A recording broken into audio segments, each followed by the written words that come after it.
It's important we look at the facts. Politics has to be about service. A modern form of national service. The outcome, that's for the voters to decide.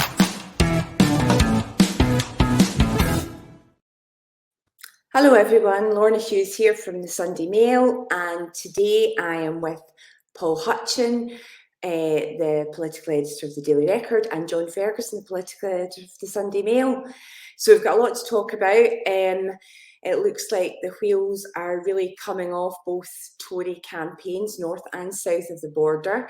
Rishi launched his manifesto at Silverstone of all places, but it's Douglas Ross, who's coming under proper fire for this new expenses scandal. Now, Paul, you were at a Tory event today, and I know he was definitely getting a bit more scrutiny, wasn't he?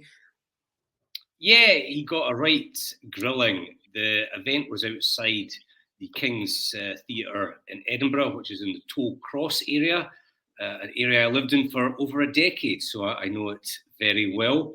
He did a broadcasting round, and then there was a print huddle as well. And as you can imagine, all sorts of subjects came up. I would say that the expenses questions were the dominant issue. He was asked specifically about some of the claims that were in the Sunday Mail story. Didn't quite give satisfactory answers. He was kind of bluffing it out by saying that he believes that everything is within the rules and legitimate. But when he was asked specific questions on individual claims, he gave general answers. And I think that he's essentially hiding behind what now looks to be a Westminster expenses probe into the claims. You'll recall that IPSA, which is the expenses body, they announced this morning that they're going to be reviewing his expenses claims. He's effectively saying, look, let's let IPSA get on with the job. I don't really want to say too much about this, other than I've got full confidence in all of my claims. So I think he's trying to buy himself a bit of time, maybe even until after the election. But frankly, I don't think that's going to wash. No, it's good to see that he's been questioned, because for the last couple of days since, the Sunday Mail story, Hannah Rogers' story, he hasn't had to answer those tricky questions. So it's good to see. I mean, John, obviously, you know a wee bit about this as well. What's your view on how this is going to play out over the next couple of days? So it doesn't look good for Douglas Ross, that's for sure. I think, an interesting thing before, as the David Duckett story broke, people weren't quite sure whether the decision for Douglas Ross to move in his seat was one that had been taken more generally by the party, that it was something that was generally agreed that, that he would make the better candidate, or whether this was Douglas Ross acting out of naked self-interest. And it certainly looks like now, like the latter is the case, that this is something that certainly a lot of people within the Conservatives were very unhappy about happening. And that, in a sense, has been what's now sparked this expenses scandal story, because the information that the Sunday Mail revealed has come from sources within the party itself, people who are not happy about the way that Douglas Ross has been behaving. I thought it was interesting that Paul said it looks like he's trying to bluff it out, because that's exactly the language that his own staff used when they realised that, in their own words, some of his expenses claims appear to be dodgy. So this is clearly very serious stuff, if that's his own team's assessment of his expenses in relation to travel to and from locations that would appear to have been to referee football matches rather than just returning to his own constituency. Then there's some really big questions for him to answer. Now, these IPSA investigations tend to take quite a long time, but it does look like in the short term, Douglas Ross is going to come under increasing scrutiny. It's going to be very difficult for him to keep on hiding behind that investigation. And he's already said that he will resign as leader, but there's this whole question of looking like really he's just the main person Douglas Ross is thinking about in all of this is Douglas Ross. Yeah, of course. I mean, why doesn't he just publish all of his expenses? If he has done nothing wrong, as he says, he claims to have been unaware of what his, aides were saying, then publish them. I don't think that that's an unreasonable request. Paul, what if there's further details come out? What if more pressure is heaped on him? Could we see him leaving, altogether, or perhaps resigning from one of his other two jobs? Well, I think all options are on the table. I mean, he's going to be the Conservative candidate for this seat in Aberdeenshire. He will be on the ballot regardless of what happens between now and polling day, because legally he can't come off the ballot paper. But is it possible that more things could come out and he perhaps hastens his resignation? I don't know. I suppose it would depend on how serious any fresh claims are. I think that if you go on the IPSA website, which contains details of MPs' expenses, my understanding is that it includes a summary of claims rather than the actual physical claims that were made to the expenses body. So I would imagine he has those physical claims. He could put out more details of the individual allowances claims, but he's choosing not to do so. It may be the case that if you look at the stuff that was published by the Sunday Mail, you may have explanations for some of them, but you may not have credible explanations for other ones. I mean, for instance, given the seat that he represents, it does seem very strange that he'd be claiming for being in Glasgow. I just don't really see how that could possibly tally with the rules of the expenses scheme. Unless, of course, he's saying that he met a bloke in Glasgow to discuss constituency business. Seems far-fetched, And obviously the SNP and Labour are having a field day over this, not least because obviously his attacks or his response to Michael Matheson, or we should say attacks actually, is it true that the whole expenses situation, both at Holyrood and Westminster, could be looked at a bit more, could be more transparent? Is that not the difficulty, that it was a journalist who uncovered Michael Matheson's expenses and obviously the iPad stuff? Should it be more transparent because effectively then the public can see things? Well, if you look at the Matheson thing, the only reason that came out was because he tried to use his allowances to essentially pay back some of the data roaming costs, and that came up on the expenses database. Now, someone who's covered this for a long, long time in terms of Holyrood expenses, what happened was that they used to publish annual totals. You used to get an email basically showing how much MSPs claimed. They then went for maximum transparency, which was to put the actual claims online. Now they've kind of rolled back a little bit and are providing summaries again. So I think you can always provide more transparency. I think Holyrood is a bit more open than Westminster. And I think that the fact there's so many unanswered questions about Douglas Ross's claims shows that House of Commons could do a lot better. That said, no doubt FOI requests have gone into Westminster to provide further details of Ross's claims. And I think that by hook or by crook, we're going to get answers on this. Yeah. And on to, sorry, John. So I think Paul's absolutely right there that the system could be more transparent, as I understand it. I'm not an absolute expert on the regulations at Westminster, but they publish, like you say, a summary, so you can't see the specific date in all cases of travel claim, for example, but that date will be contained in the actual receipt that's handed over. So IPSA could, for example, just publish all of that. But of course, if Douglas Ross really wanted to clear his name quickly, he could proactively publish all of those receipts himself.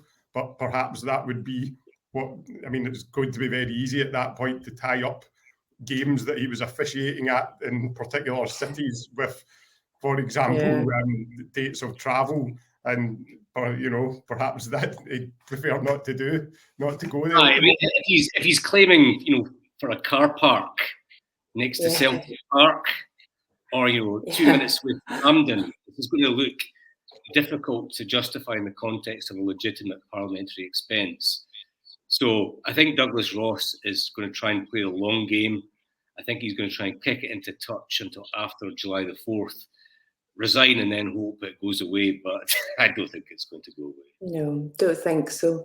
And today, was it true? Did I see a bin lorry as Douglas Ross was speaking to you all today? There was a bin lorry, yes. There was also, he was next to a building site, and there was this big chute of rubbish, and the rubbish just kept falling down and just interrupting him as he tried to do broadcasting interviews. It was a terrible place to do a round of media one-to-ones. It was just, every time we started, we had to stop. And to be honest with you, he looked like a man who, not quite hunted, but he looked like a guy who was close to being at the end of his tether. He knows that his frontline political career is over. He's chosen to be a backbencher at Westminster rather than the leader of a party at Holyrood. I think that speaks volumes, frankly, for him as an individual.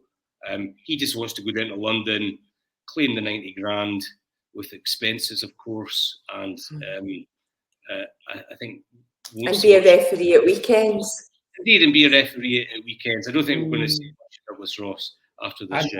And he wants to keep that door open to just remain at Holyrood if he should fail. Well, from somebody else who has had another tricky day, although some people are not unhappy about this, is Nigel Farage. Obviously got wet cement chucked at him today when he was in some sort of open top bus, which is just a few days after a banana milkshake got thrown at him. But what's interesting is that his party Reform are standing candidates in every constituency in Scotland, which certainly will be somewhat different. I mean, what impact, Paul, do you think that this will have up here, if any? Well, at the beginning of the campaign, the narrative, certainly for the election in Scotland, was that the Tories were likely to hold on to their seats in the Borders, the south of Scotland and in Aberdeenshire, because the SNP vote was likely to fall at a faster rate than the Tory vote was. That's before the shambles of the Rishi Sunak campaign and the absolute disaster of what's happened over the last few days with Douglas Ross. On top of that, you've now got a resurgent Nigel Farage with candidates for Reform all over Scotland. And if you have Reform candidates in the key SNP Tory battlegrounds, winning 1,500 votes, 2,000 votes, that could make all the difference in those seats. And you could end up with the SNP not only holding on to all of their seats in that region, but maybe even taking some off the Scottish Conservatives. So it's almost like it's a perfect storm against the Scottish Conservatives. Everything that could have gone wrong has gone wrong. And as you were alluding to earlier, if there's more expenses, revelations, I would imagine that's going to hit the Scottish Tory poll even harder. And it's hard. It's difficult to think of a worse campaign than the one that we're seeing with the Tories just now. No, absolutely. John, I mean, as Paul said, could this split the Tory vote? So could we have in these close seats, people voting Reform if there's a candidate there instead of Tory, and therefore giving it to the SNP? Yeah, I think that could definitely happen. I don't think that Reform are going to win any of these seats in Scotland, but what they will do is take votes from other parties. Now, one of the interesting things in some of the polls that we saw last week, I think this is more focused in England, but it's not just the Conservatives that Reform are taking votes from. They seem to also be hitting the Labour vote in the Red Wall, places like. So I think that it's mostly you would think it will hit the Conservative vote that will be good for the SNP, and it could potentially, you know, take some votes off Labour as well. I mean, I'm sure that some of our journalistic colleagues will be going through this list of Reform candidates as we speak, just to see whether there's any new names in there. That there's, you know, it's generally a fertile ground for finding some pretty, you know, some misfits. But the fact is that Farage he does seem to have a odd popularity in England. I think he's going to be a disaster for the Conservative Party, whether that's taking votes from them or whether his long-term plan is to somehow take control of the Conservative Party. I think both things are going to be terrible. There's this idea that this kind of much further right philosophy that Farage has is what the Conservatives need to rescue their brand. I think that's just not the case. We all know that how you actually win elections is from the centre ground. That's where Labour have moved to win this one. And, you know, if the Conservatives are to veer further off to the right with Farage, it looks like, you know, he'll finish the job that Boris Johnson started in making them a kind of unelectable laughingstock. But I think it's fascinating as well, John. It's just the fact that 2019 general election, when it was the Brexit party, this was the sort of predecessor party to Reform, they helped the Tories by pulling out of Tory-held seats in order to so-called get Brexit done. So they were Boris Johnson's little helpers back then. Since that election, net migration has soared to record levels. The Red Wall voters feel utterly betrayed, and now Reform is acting as a wrecking ball to destroy the Tory party. They're no longer trying to help them, they're trying to destroy them. And I think that's going to be the final nail. But do we really think that Farage can get a foothold up here and make any kind of difference? I mean, you know, if he's getting stuff chucked at him down south, you know, certainly up here, I don't think he's going to be welcome. I mean, is he going to be up here? Will we see him in the next few days? He doesn't have to have a major impact in order to influence election. All he has to do is for these candidates to win 1,500 votes in 4 or 5 constituencies to maybe sway those seats. And then you could end up with a Tory-free zone again in Scotland, a la 1997. Now, I don't think that's going to happen, but I wouldn't discount it as a possibility. The way things have gone for the Scottish Tories after the last week, I think that anything is possible. So the Scottish Tories are going on the way down, and Reform are just nudging up slightly. And who knows what the outcome of that is going to be. And what about the same scenario with Alba then? You know, are they likely? Are they likely to get, you know, would you see Reform getting more votes in some key seats and taking those off Tory voters than Alba taking off SNP voters? I mean, that could be interesting. I think Alba will be lucky to win any seats, but rather like Reform, what they really want to do is to get themselves in the public eye in this election. I think, as Paul's saying, you know, Reform can do some real damage to the Conservatives. The thing that Alba want to do is just to make themselves a recognisable political brand in Scotland. And then, of course, the big advantage they've got is that the next time that they'll be going into an election, it will be a Holyrood election where you've got a proportional system, which will give them a realistic chance of winning some seats. The interesting thing about Alba, and I think they've been pretty explicit about this, is that Alex Salmond has, I don't think perhaps some of his colleagues in the Alba party want to, but I don't think that he wants to destroy the SNP.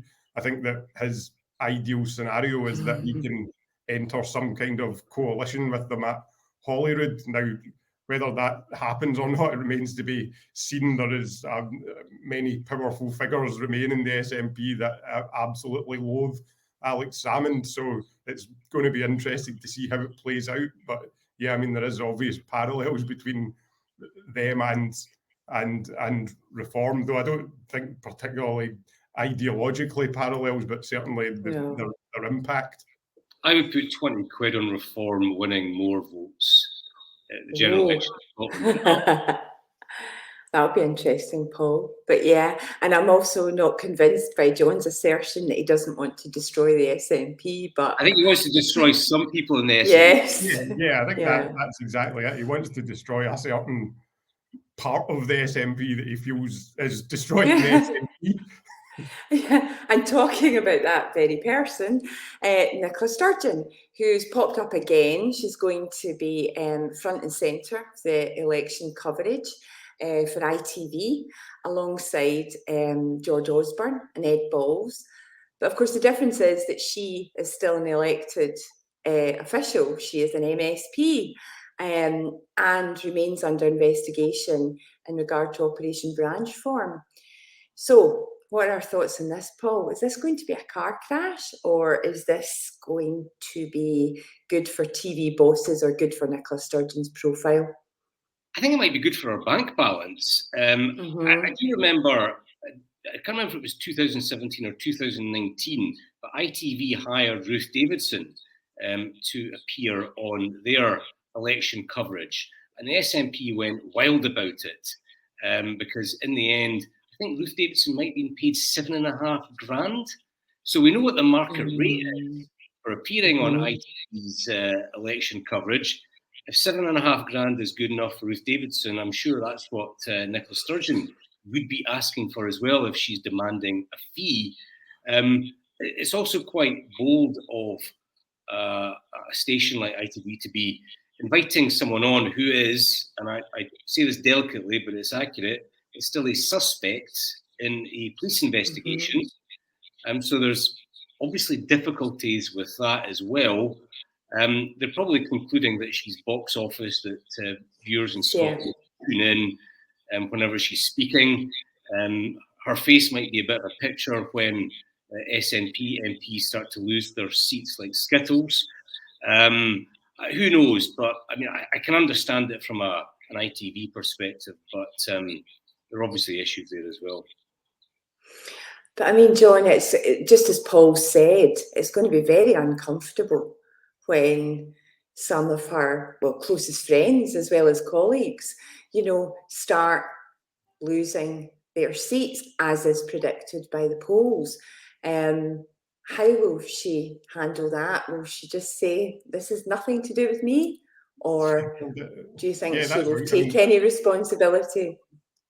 Yeah, I mean, did John Swinney say a few days ago that he thought that Nicola Sturgeon had a positive role to play in this general election campaign? I think that he surely privately thinks anything but that, and what they would hope is that she just keeps quiet and stays on the sidelines. I think if the first time we hear from Nicola Sturgeon is like sort of late on in polling day when everybody's already cast their ballot papers, then that would be the best thing for the SNP. You have to think that that she's quite a toxic presence now for the party. And yeah, I mean, when she's asked what the main reason behind SNP losses is she going to say, well, it has a lot to do with this police investigation that, as Paul said, she's remains a suspect in, and her husband has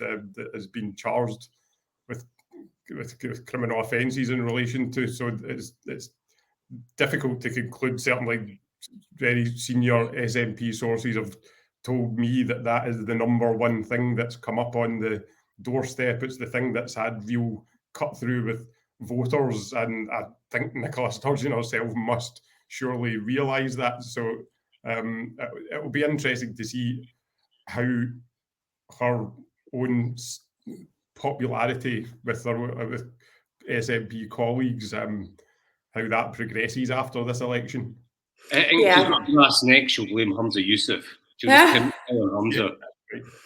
Oh, I don't know, but she's not got much of a poker face, so it's going to be tricky definitely. No, exactly. It'll forwards. be, and Nicola, let's just go over to the latest constituency result. Another defeat for the SNP. What's your reaction? So It will certainly it'll be different from that viral piece of footage from the previous election where she was screaming in delight that Joe taking won. Joe Swinston's seat. Yeah, absolutely. I'm sure that we will see that again. But I suppose the other side of it is she has constituents that she should be representing. Would they argue that her appearing on television, perhaps not being as frequent at Holyrood, is that what she should be doing? She should not be a presence in her own constituency at the moment. Something in terms of the ITV election coverage, I think folk expect politicians to appear on these shows. They're late nights. I think the question will be the fee. If her register of interest is updated and she's getting 7.5 or 10 grand for a night's work in the context of the cost of living crisis and continued austerity, I think that's the issue that will go down badly amongst her constituents. So do you think that this is a precursor to her appearing on one of these reality shows for large amounts of money since? I hope so. I'd really like to watch her on one of these shows. I think we'd get endless copy from that. I would also like to see her donating her fee from such a show to a charity in Scotland. I think that would be the most appropriate decision for her to make. John? Yeah, it does. Got to think it's going to go down very badly with some of our colleagues who are going to lose their seats if she's on ITV making £7,000-10,000 commentating on their demise, which they'll probably feel is a large part her fault. So yeah, I think it's just a bad look all round, isn't it? Not great. Listen, thank you both very much. That was really good. We will do the same thing again tomorrow. You can find the show on all the usual places, YouTube and our platforms. Thanks very much. Bye-bye. Thank you, Lorna. Thanks, John. Bye. It's important we look at the facts. Politics has to be about service. A modern form of national service. The outcome, that's for the voters to decide.